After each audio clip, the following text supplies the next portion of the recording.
Step into realms where the heart takes flight, where strategy meets the edge of night. The Dungeons, Dragons, and Psychology Podcast. Prepare your mind. Now be our guest.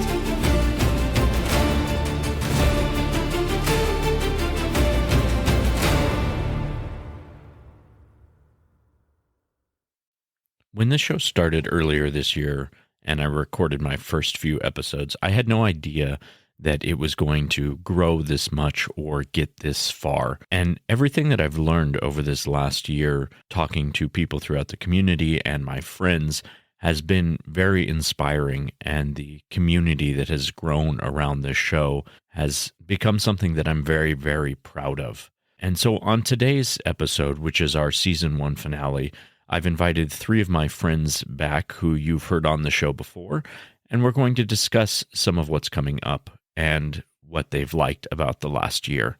I'm Robert Walker, author of Session Zero, the DMG to writing great campaigns in any system, and this is my show where I teach collaborative storytellers how to create memorable campaigns using psychology. And stay tuned at the end of today's episode because I do have a very special guest announcement for a bonus episode next month. Even though we're going to be on break, I'm still going to continue bringing you some bonus episodes and extra content over the next couple of holiday months. So let's meet our guests. This is Nate Pohl. I'm the technical director for Boise State University Theater. I've been working in theater my whole adult life, and the telling of stories is sort of both trade and passion. I've been playing D&D for about 19 years, I think. Hi there. My name is Joseph Henry. I'm an economist by training, but a wizard at heart. I've been playing since I was 16, rather learning D&D since I was 16, and joined this group some 11 years ago, I think. Well, my name is Dustin Archer. I have been gaming for just over 25 years with Rob. Today, I'm most proud that I am Joseph Henry's arch nemesis. Nate's my arch nemesis. Wow, I don't know what I did to deserve that. You know what you did. How Now many I hate you betrayals twice are as we much.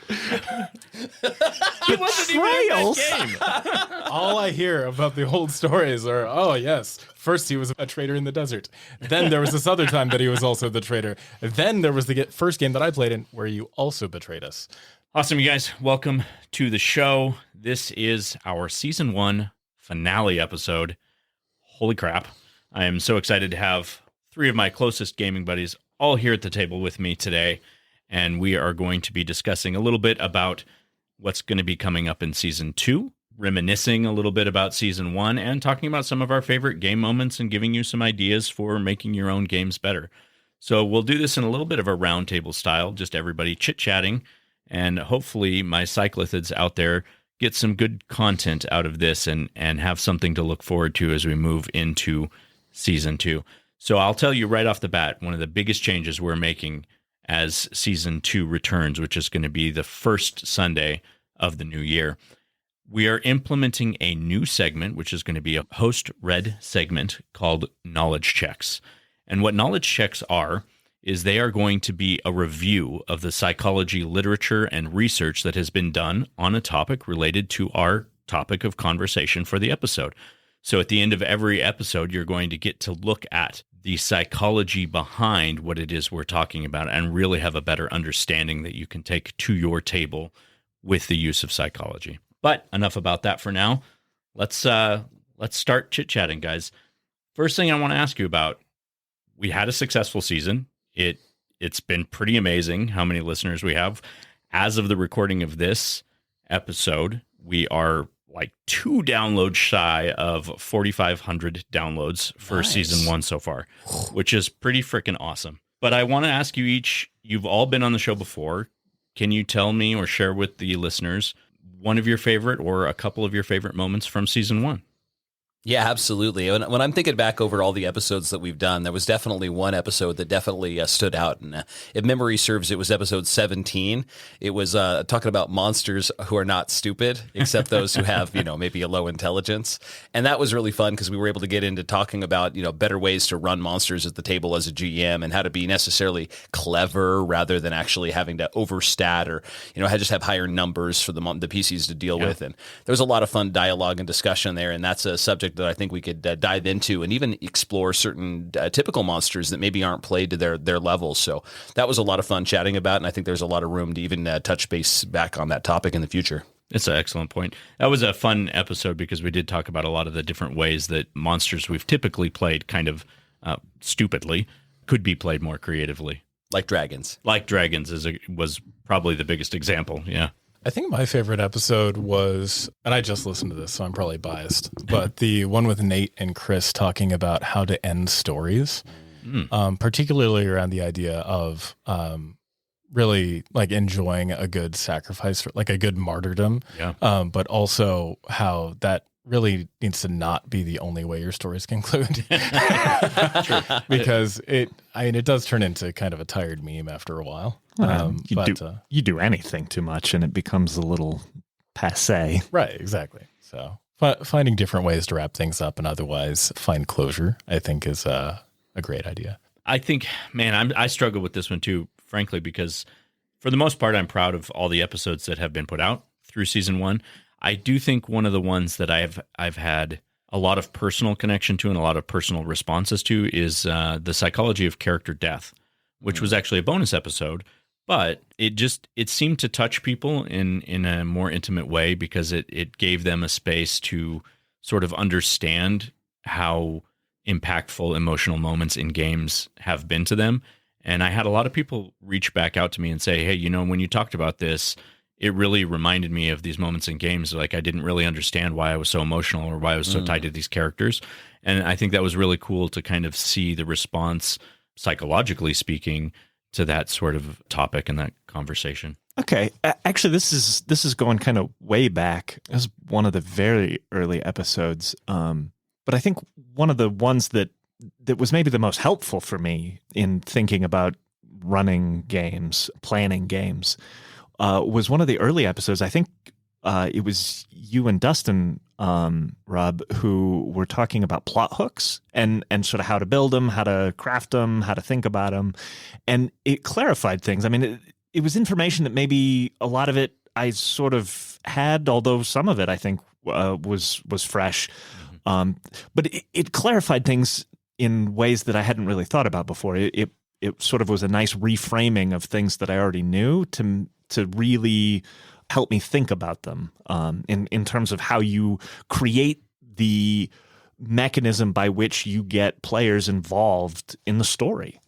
Wonderful. There's definitely some gold in those earlier episodes. Yeah. We touched on some of the big, obvious, important subjects that were a lot of fun, but I've gone back and listened to some of those early episodes a few times because there's a lot of really good stuff there. Yeah, and I think one of the things that I'm really looking forward to with season 2 is delving a little bit further into the psychology behind the topics that we're talking about. So not just having that roundtable conversation like we have had, but also sort of bookending that idea with here's what you need to know about the psychology of that concept and why it has so much of a profound effect around the table. So I am definitely looking forward to that. But I'm curious, the three of you, what sort of ideas do you have, other psychology topics or other RPG topics do you guys want to be a part of in season 2? Oh, I'll go first. Incentives. I love the idea of setting up reward systems within a game to incentivize certain play styles, especially finding a reason or helping nudge someone along to play more support roles as opposed to trying to vie for the superstar kind of status at the table. Thus spake the economist. Yeah, exactly. Yep. This is my trade.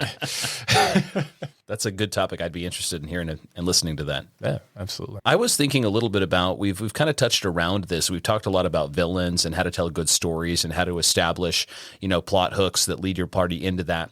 I would like to explore the notion of societies that have chosen an evil course and put them at odds with the PCs. It's easy to be part of a good aligned society that's attacked by bandits or goblins or dragons, in the wilderness, and you got to defend that good aligned society against these various forces. I think it'd be more interesting to talk about the opposite, playing a characters who are trying to struggle to survive in a society that is fundamentally against them. And this can take a lot of different forms of the way that the evil society is portrayed. I mean, then they can be the leaders of the society might have the rest of the society held hostage, and they, to their whims, or maybe they've even deluded the rest of the society to thinking terrible ideas are actually the norm or expected or even needed to sustain the society, and having to fight both psychologically against the nature of what is the belief and is this accurate, and then how to actually deal with the day-to-day challenges presented by that kind of a world. I think that's a subject I'd like to really get into. We'll be right back. Hey, Cyclithids, if you love the Dungeons, Dragons, and Psychology podcast and want to help keep it alive, there are a ton of ways you can support the show. Join us on Patreon for exclusive content like NPC character sheets, early access to new products, and even first looks at DM's Assistant app. You can also grab gaming-inspired merch on the Etsy shop, Games for Games, or pick up one of my books, The Player's Handbook to Real Life, or Session Zero, the DMG to Writing Great Campaigns in any system. And even if financial support isn't in the cards for you, you can still help by sharing the show, leaving reviews, or introducing new players to our community. Links are always in the show notes, and thank you for being the heart of our adventure. Really, the key to an evil society is that they will take something that sounds noble or could be noble if it was implemented in a noble sort of way, and use that to further their own ends. How much even more problematic would it be if most people in the society don't even know it's really an evil society, and what they're actually contributing to is some horrendous, genocide, slavery, racism, a lot of different things could be taking place behind the scenes that the average member of the society isn't aware of. I would dare say I think your paladin might have an issue with his detect evil picking up on systemic evil. Well, sure, and that's part of why I wanted to dig into this subject, because it kind of depends on how you slate evil in a traditional way. Because there's a lot of functionaries, I think, in the real world, in bureaucratic societies that are arguably, from most Western perspectives anyway, evil societies, that they themselves would not be evil. They're just a cog in the wheel. The leaders may be, the goals may be malign in intention, but that doesn't mean every bureaucratic functionary would register with an evil alignment.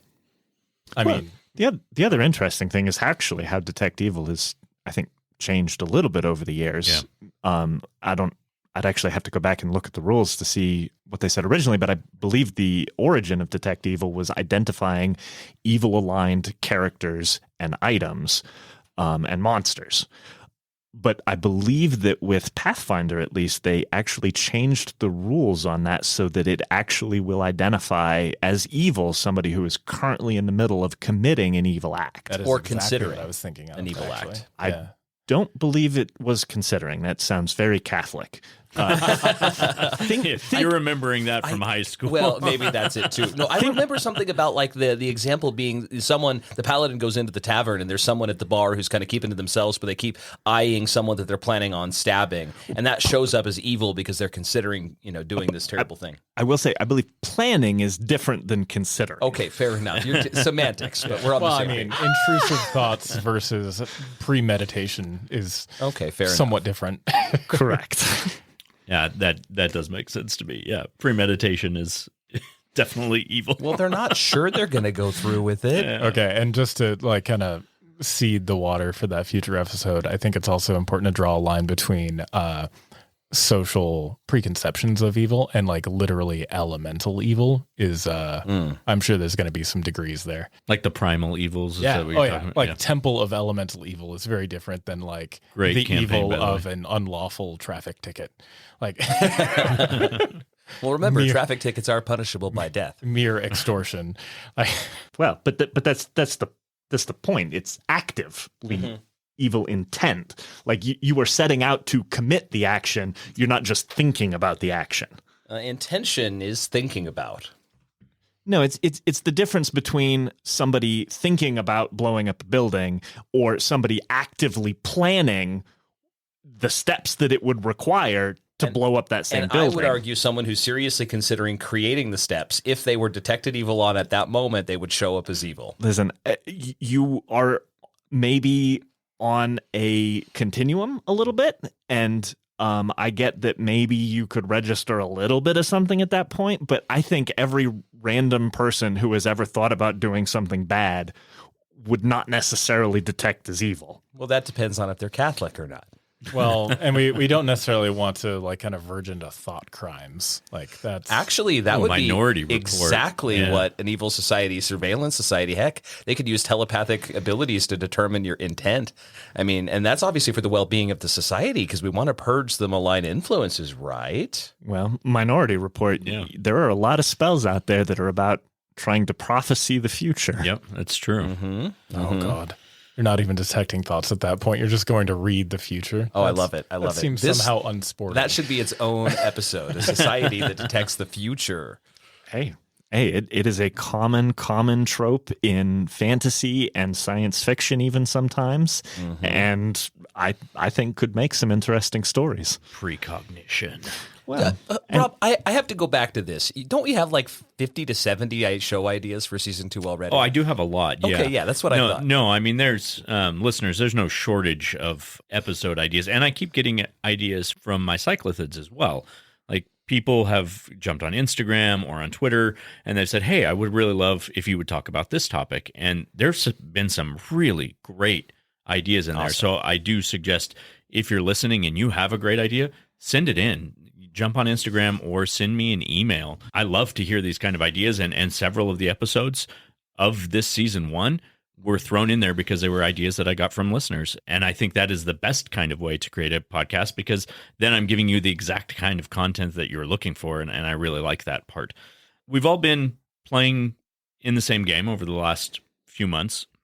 I'm kind of curious. I want to know, over the last year, recent games that we've played in, what are some of the best moments that you guys have had this year? And I think we've talked a lot about older games that we've been in and things that go a little bit further back. We've mentioned some of our current campaigns, but I'm really interested in hearing what you guys have found as like your most favorite parts of this year. So I'll go first. I think there was a moment where in my Tolis campaign, when the party finally got the staff put back together that they needed to destroy an artifact, and I don't want to give too many spoilers if anyone's involved in a Tolis campaign, but this staff was incredibly powerful, and there was some conflict between the party of should we use it? I mean, my gosh, look at all the benefits it could provide for us versus, well, there's a major like plot thing we need to do with this that's important, but in the process we'll destroy this wonderful, powerful artifact staff, and gosh, should we just, hold on to it for a little while to deal with threats before us? And, play the objective. Yeah, always. and it was really, really fun to see the cogs turning in the various players and the conversations there. And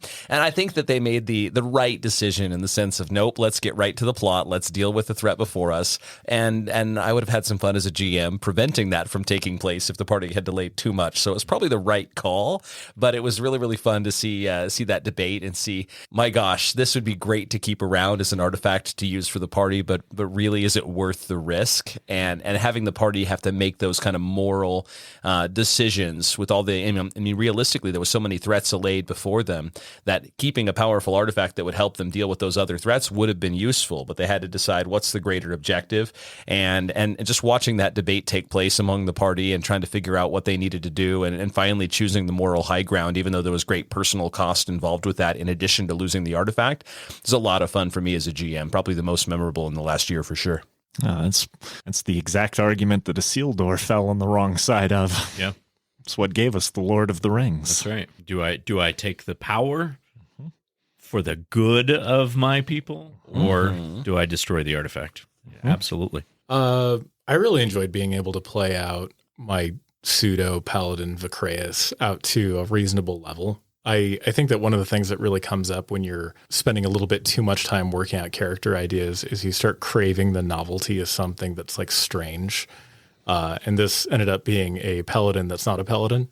But it came together really well. I got a great deal of pleasure out of playing a character who was essentially a paladin and was lawful good, but had no like oaths or like motivating reasons why he had to stay good. And essentially playing that out as a very effective like defensive mage knight of sorts. And it was just really satisfying to get towards the end of that campaign and see it all come together in a way that actually supported the party and wasn't necessarily like problematic as some of the higher end builds can be. Numbers. You enjoyed the You enjoyed the numbers. I enjoyed the cornucopia of abilities that you had at your disposal. Completion.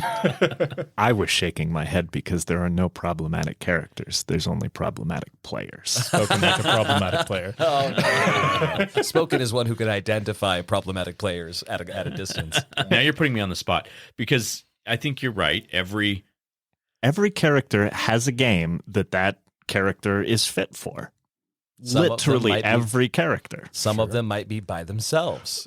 Listen, it's Yeah. entirely possible. But I think more what tends to be the problem is how they are played, not the numbers on the page. Whether they're played, just to tag on to that, whether they're played in a collaborative way with the rest of the goals of the other PCs, or whether they're kind of going off on their own, doing their own thing, ignoring Exactly. the story the GM is telling, ignoring the desires and goals of the other PCs, and just trying to achieve their own thing. And I think that comes down to how the character's built. I mean, realistically, I've always despised the notion of building characters in a void, separate from each other, and then all coming to the table. I mean, there's a place for that. The party meets in the tavern and stuff, and for some more casual games that may work, especially maybe with a newer group of players who's not used to playing with each other.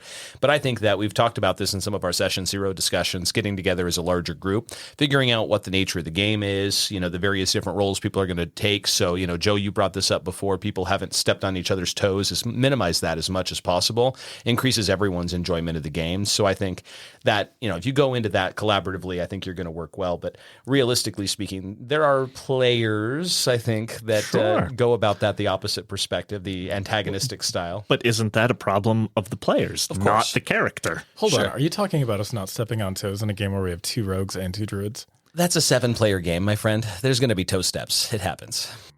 It's about picking a slightly narrower lane. Okay. All right. That's true. I mean, we have had a game filled with only wizards.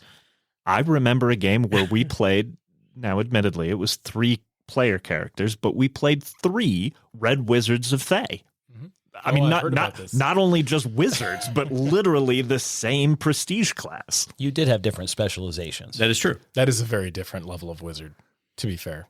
Still, You could do 3 fighters and still make them suitably Totally. diverse. You could have an entirely shield-based fighter, a 2-handed damage dealer, and then a ranged character. You could build 3 of any character class very differently. I think I don't even think they have to be built differently to have fun. Sure. You could do an entire party. Well, okay, maybe not an entire 3 party. That druids, might get a little one weird. with a horse, 1 with a bear, 1 with a lion. No. I was even my. I was even going to go if you pick the same archetype. Like, let's say for Pathfinder, you do 3 fighters and you do 3 2-weapon fighters. There are teamwork feats and advantages and things you can do to make that synergize that you don't have to be stupidly diverse. Sure. I mean, you can work together as a team. I God worry forbid. I about think the you might have defensive some sides. issues with traps. Well, I was also thinking with will saves, but sure. I'm not saying there's not problems. I'm saying that regardless of what you choose to do, you're going to end up facing issues. But if you do it collaboratively, teamwork tends to overcome that better than Sure. a particular character build. D&D is a team sport. Absolutely. I mean, yeah, your fundamental argument, I think we all agree with, that there's only problematic players, and really that can be handled in an out of character context, particularly between the GM and that problematic player. Let's address the issues long before you get there. If a character wants to build, not to put this too close to home, the lawful evil character in a good aligned game, that can be discussed in advance and make sure that that's done in a way that isn't stepping on too many toes or taking the game too far off of what the GM has intended. Yeah, for sure. I think for me this year, what has been really interesting and probably what I have both enjoyed the most and despised the most Oh boy. is learning how to play with a much larger table.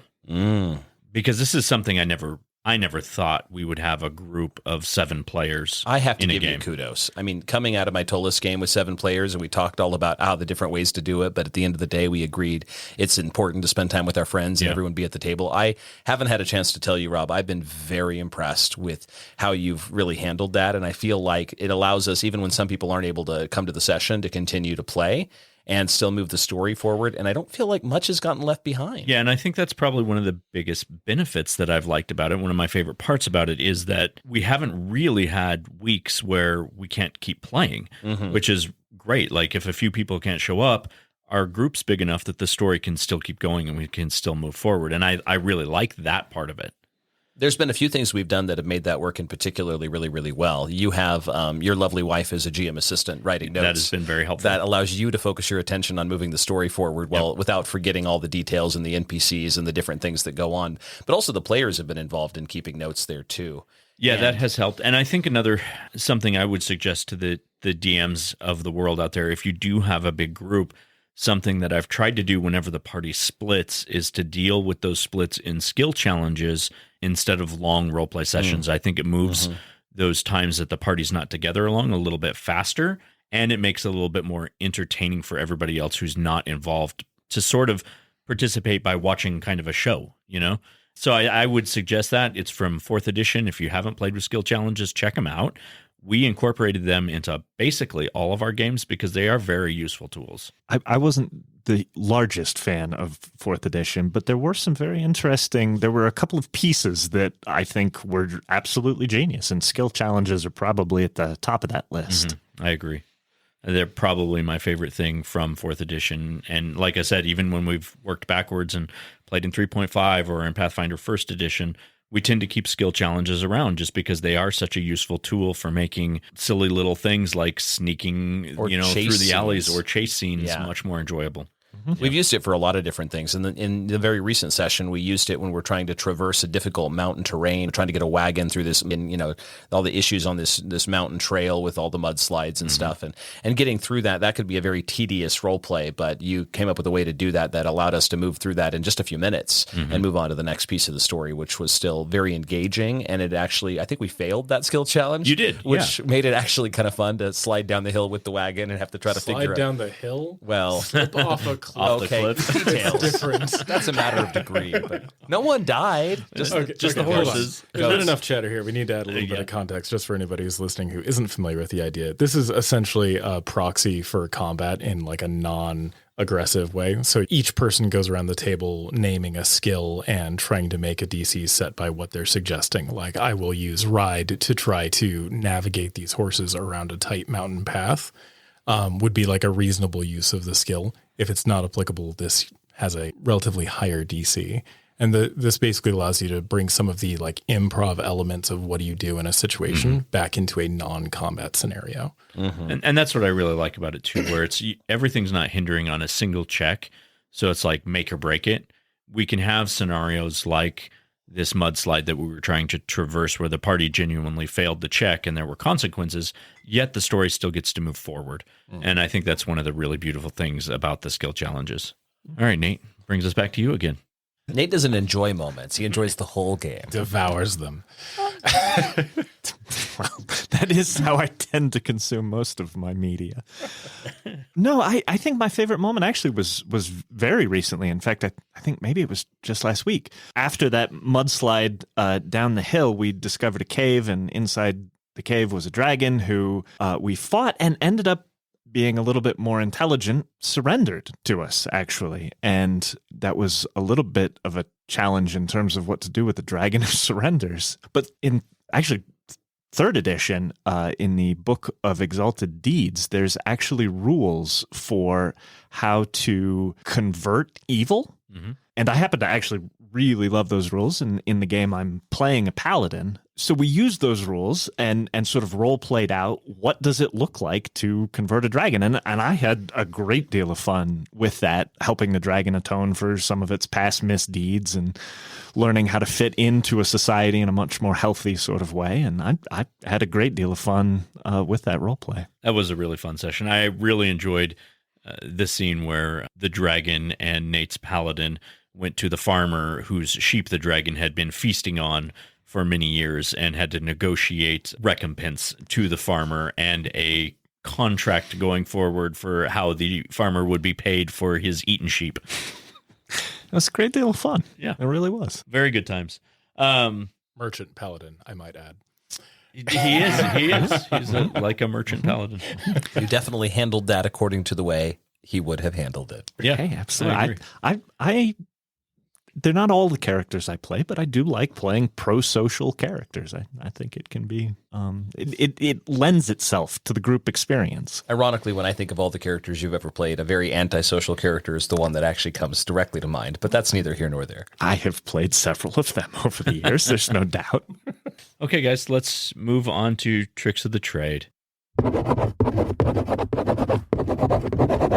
End of season 1, and I thought the best tricks of the trade to give to you, my listeners, would be each of our number one piece of advice to either players or GMs to create better games, and use these pieces of advice over the next couple of months as we are on break between seasons. But also reach out, talk to us. Anything you love about this, let us know. Any other ideas you have, let us know. I am going to be posting some more information and more bonus episodes that'll pop up in between now and then, and comments from the listeners that will be on Instagram and things like that. So if you have ideas of your own, send them our way, and I'm going to get them out there. I want to include you all in this conversation. So who would like to get started? Honestly, if there's going to be a break, I think one of the best things the listeners can do is go back and listen to the earlier episodes they may have missed, Yeah. or maybe the ones that they really liked. I actually have some. Well, that is obviously something that you should definitely do. I just want to touch on something we've talked about a lot, and that is that at the end of the day, this is a collaborative game. Yep. You have a group of people that are getting together that are devoting a large amount of time for a game that everybody needs to get something meaningful out of the experience, and I think that really comes back to communication, and you can't over-communicate. I mean, both before, during, and after game, I think keeping those lines of communication open, both between the players at the table, between the GM and all the players, to make sure everyone's getting out of the experience something close to what they're putting in, so it makes it worthwhile. There's nothing worse than playing a game for several months and then it devolving into nothing because certain people aren't enjoying it. They want to move on to different things because they're feeling like they're not being listened to. They don't have a real place at the table. And that can easily be avoided just with good communication between everybody and just to be open to those different thought processes. And everybody likes to play the game differently. I mean, Joe, you and I look at this from a very different perspective usually about what we enjoy out of the game. And that's totally fine and totally fair, but it's important that both of us get what we want out of the game and out of the experience. And I think most GMs are more than happy and more than able to do that if they know that's what we're looking for. Very good advice, Dustin. Asking for what you like. I like it.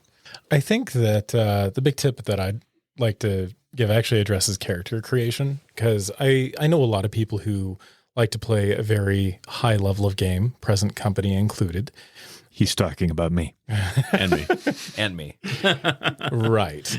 And so I would just really like to kind of encourage the thought of, after you've kind of like settled in on your general character concept, like a dispeller wizard or something, or a paladin who's not a paladin, for example, settling in on how to support the rest of the team as an immediate second priority, whether that's going to be some way of buffing skills, having healing and reserve, finding ways of boosting their defense or buffs so you can not just hold your own, but also tag along on their missions and be welcome, I think is a really important part of character creation, like before you ever sit down to roll dice, because really this is a team game, and however you can contribute to helping everybody else achieve their goals is going to turn you into a much more welcome player. Yeah, I very much agree with that point. I think my recommendation would be to look outside of your normal story consumption, I guess. If you tend to focus in on sort of the same style of storytelling, whatever format that might take, look outside of that. Go experience a different medium. If you read a lot, go watch a movie or see a play. Go listen to a podcast. Do something new, and you will probably find some form of that storytelling that resonates with you, and you can bring that back to the gaming table with you, whether it's some new idea in terms of a storyline, some new idea to sort of incorporate as a method of storytelling at the table. The further outside of yourself you look, there's a wealth of sort of opportunity and possibility out there. Yeah, it's a very good point too, Nate. And to that point, I think my DMing style lends a lot to what you're talking about right now. At any given time, saved on the note tab in my phone, I have 100 or more different quotes or sayings or things that I heard from different media that I want to put in my game. It's either like, this scene from this story was really cool, or literally a quote that a character said. And I mean, I've got a dozen of them that came from Yellowstone, which I was recently watching, of just really cool things that like a villain could say, or a good person trying to motivate, a clamoring party would be able to say. And I just sort of keep those things at hand as extra references for building a more believable, more immersive world. No wonder your NPCs are so memorable. Yeah, thank you. And to my point, I'm going to go ahead and say what's worked really well in this game is the advice that I'm going to give going forward. And I know sometimes it can kind of come off a little bit ridiculous, but just kind of let go. Be willing to be silly as a DM. If you give your players the idea that it's okay to be a little bit ridiculous and have a little bit more fun than just being serious, boy, we've had a lot of laughs in this most recent campaign. Honestly, I think we've been laughing around the table over ridiculous NPCs or stupid shop names or just like stuff that have been a little more off the wall that I'm used to doing. But I think it's come off really well, especially for a large group, is it kind of brings everybody back into the center when we're able to all laugh together. So I would say just be silly, have fun, and just enjoy yourself. Enjoy being free and being ridiculous a little bit more than you might be comfortable with. Oh, yeah. And I got to say, by the way, Dispel and Datspell is pure gold for a magic shop name. Thank you. Oh, my God. Run by Miss Giggle Willow. That's right. That's exactly right. Like I'm playing a little more punny. I'm playing a little more ridiculous than I normally play because I tend to like pretty serious stories, but we're all there to have fun. So I've just been trying to let loose and have a little bit more fun. And I think it's worked well, especially with this group size.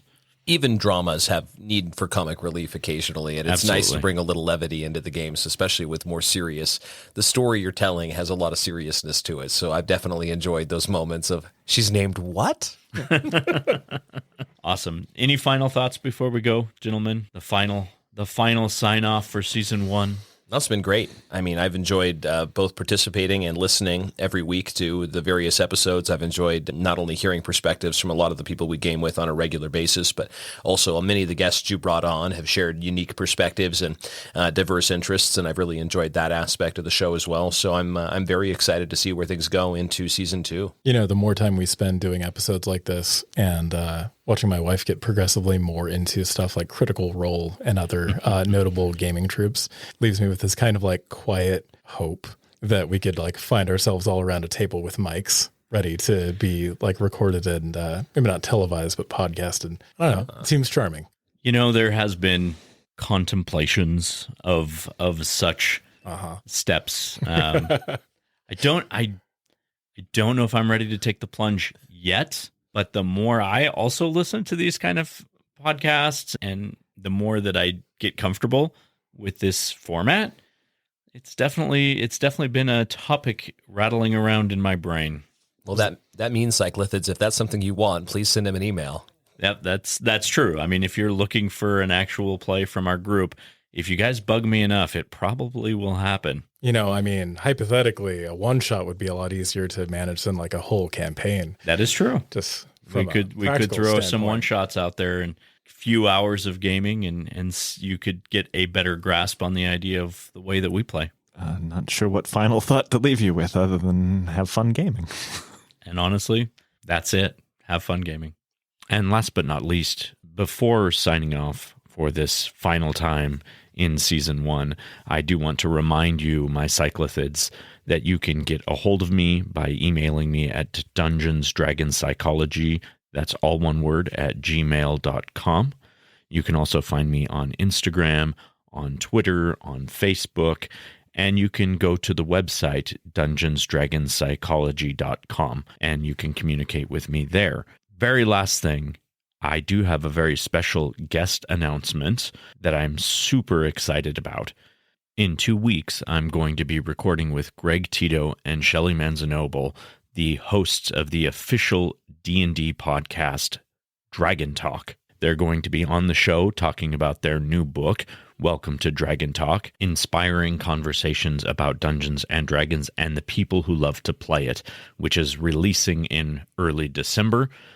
Very excited about this, so please tune in early next month as this bonus episode featuring two of the most recognizable names in the D&D gaming industry are on my show. And just a huge thank you to all of my cyclothids who have started listening to the show, who have shared it with their friends. Please keep getting the word out there. I'm very excited for season 2. We're going to have a lot of changes and some great new guests coming on, and you'll be seeing those announcements in my Instagram and Twitter feeds over the next few months. And as always, until next time, we'll see you next session.